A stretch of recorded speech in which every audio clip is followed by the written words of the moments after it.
तामुलपुर बासि नोंथांमोननिसिम आंनिफ्राय माखासे कुइसन दङ नोंथांमोना बे भिडिअनि गेजेरजों कुइसन माखासे सोंनो नागिरदों मा नोंथांमोननो खुसि गोजोन नांगौ ना बुहुमखौ जै खालामग्रा नांगौ प्रमोद लागे ना बिस्वजित लागे नोंथांमोननो सुक्तिकारि नांगौ ना सुक्तिनि उइटनेसखौ नांगौ नोंथांमोननो बिटिआर मावफुंग्रा नांगौ ना बिटिसि मावफुंग्रा नांगौ मा नोंथांमोननो लकेल नांगौ ना नेशनेल नांगौ लकेल लीडर नांगौ ना नेशनल लीडर नांगौ लकेल पार्टी को सपोर्ट होनो ना नेशनल पार्टी को सपोर्ट होनो बीजेपी ना यूपीपीएल बा बीजेपी ना लास्टे एनडीए नांगौ ना नोंथांमोननो यूपीपीएल नांगौ सो नोंथांमोननि गोरबोआव आं बहुत कुइसनखौ सोनानै होबाय सो सानै नेताखौबो नायोबा सानैबो मजबुत नेता बर'नि गोख्रों नेता आरो बिसोरहा माने गोबां अभिज्ञता दङ बर' जातिनि खामानि मावनायनि गोख्रों अभिज्ञता दङ बबेखानि लकेल हिसाबै प्रमोद बर' बिथाङा लकेल नाथाय बिस्वजित दैमारिया इसे साइडनि आरो अदालगुरिनिफ्राय फैनाय बिथाङा स' बिथांखौ तामुलपुर बासिनि सुबुंफोरा मा लुबैमारदों बबेखानि ओरैबायदि नुदों जुदि एनडीए हिसाबै नायोबा बिस्वजित दैमारिनिया बांसिन स्ट्रंखौ जों नुनो मोनदों आरो बिस्वजित दैमारिया एनडीए हिसाबै बहुत स्ट्रं बेयो भट मोननायनि बहुत चान्सखौ जों नुदों बबेखानि नाथाय सबसे इम्पर्टेन्टआ जाहैबाय तामुलपुर बासिनि सुबुंफोरा प्रमोदखौ लुबैदों ना एनडीएखौ लुबैदों बबेखानि बीजेपीआ बहुत स्ट्रं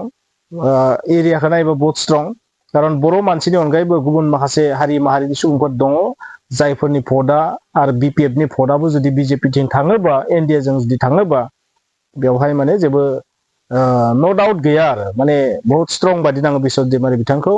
नाथाय बर्तमाननि हालोदाव ओरैबायदिबो नांदों प्रमोद बर' बिथांनि फारसेबो सापर्टआ गैया नङा दङ बिथाङा जि माइनरिटी भट बे माइनरिटी भटखौ बे बाराव मोननो हागौ बिथाङा माइनरिटी भट मोननायनि चान्स दङ थांनाय इलेक्शनाव माइनरिटी भटखौ यूपीपीएलआ मोनाखैमोन बे बाराव एसे चान्सखौ नुदों आरो मानसिफोरनि बुंनाय मानसिफोरनि साइकोलॉजी थासारियाबो बुङो दा तामुलपुर बासिनि सुबुंफोरनियाव जाहैबाय कुइसना सोरखौ देरहागोन सोरखौ फेजेनगोन बबेखानि मोननैबो बिथिंथिं नायोबा जुदि प्रमोद बर' बिथाङा जेनो बिहा बांद्राय लस गैया प्रमोद बर' बिथाङा जुदि जेनो लसखौ आं नुवाखै बिथाङा एमपि सायख'जाखाबाय आरो एमसिएलएखा एमसिएलएआव बिथाङा जेबो खामानि दं होननानै आं साना नाथाय एमपि हिसाबै बिथाङा गोबां खामानि मावनो हागोन आरो बिटिआर गोजोन गोरोबथानि माखासे मावफुंजायै दफाखौ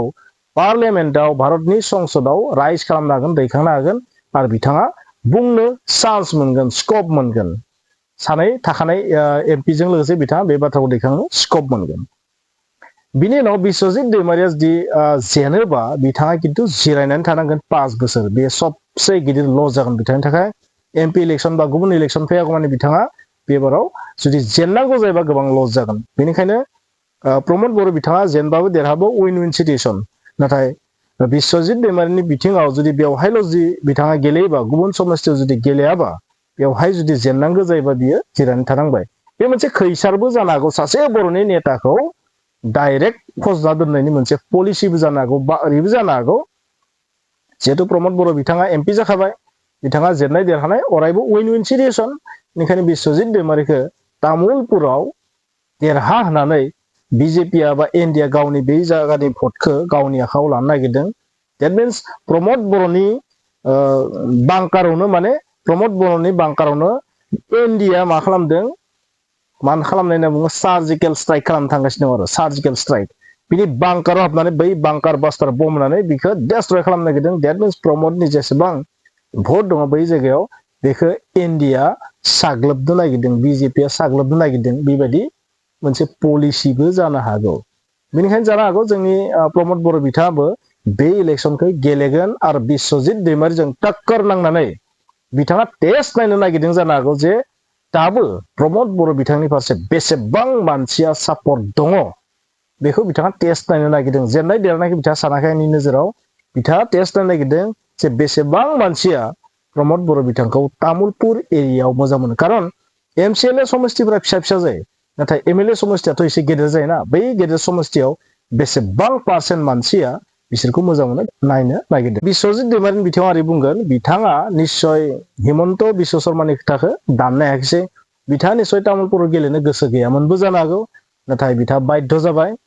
स' जेननोबो हागौ बिथाङा देरहानोबो हागौ बिथाङा सानैबो मजबुत नेता दे सानैबो ओरैबायदि गोख्रों नेता ना सानैबो जेननायनि जेबो लामायाव गैया सानैनिबो टारगेटआ गुबुन गुबुन जानो हागौ एनडिए नि टारगेटआ गुबुन जानो हागौ नाथाय प्रमद बर'नि टारगेटआ निश्चय इउपिपिएल जों बेसेबां सापर्ट दङ दासिम प्रमद बर'जों बेसेबां सापर्ट दं बेखौथ' टेस्ट नायथारनो नागिरदों बिथाङा बेबायदि बुंगोन बे बाराव बबेखानि एनडिएआ माइनरिटि भटखौ माइनास जानो हागौ थासारि हिसाबै आरो बेखौ इउपिपिएलआ मोननो हागौ स' बिदिब्ला तामुलपुरबासि नोंथांमोना मा सानदों बे बाराव नोंथांमोननो प्रमद नांगौ ना बिस्वजित नांगौ बिटिआर नांगौ ना बिटिसि नांगौ होननाय बायदि आरो ना से बिटिआरखौ गोरोबथा खालामना बिथांमोना लानानै फैदों माखासे दफाया मावफुंजायाखै आरो बिथांमोनासो बे दफानि जाफुंहोनायाव बांसिन गोख्रों खामानि मावनो हागोन होनना नोंथांमोना साननो हायोना दाबो दा नोंथांमोना दाबो बेबायदि सानदों जे बे सुक्तिया जेबो ओंथि गैया बेयो अकस्मात खालामनाय मोनसे सुक्ति बे दिल्लीयाव बर' जातिखौ फानना फैबाय बेबायदिखौ नोंथांमोना दाबो सानोबा थारैनो नोंथांमोना नोंथांमोननि गोसो गासैबो नोंथांमोननि आखायाव तामुलपुरबासिनि आखायाव बे बाराव माने ओरैबायदि नांदों काटे काटक्कर सोरनो होगोन सोरनो होआ सोरखौ लाखिनो हामगोन सोरखौ खोख्लैनो हामगोन सोरबा सासेखौ खोख्लैनो थांनानै माने गुबुन सासेखौ देरहानो नाजानानै बेवहाय साक्सेस जानो हामारगोन ना एबा डाउटफुल दङ मानोना प्रमद बर' बिथाङा जुदि देरहानानै होयोबा बिस्वजितआ स्राम एकदम जालदाब जाखाबाय आरो 5 बोसोरनि थाखाय जालदाब उनाव 5 बोसोर नङाबा 3-4 बोसोर जालदाब जाखाबाय होनना सानना ला आरो बिनि उनाव जुदि बाइ इलेक्सन जायोबा अब्लानो बे बाथ्राया जुदा जागोन बाइ इलेक्सनाव जुदि फिन गेलेयोबा बियो बिथांनि बाथ्रा जागोन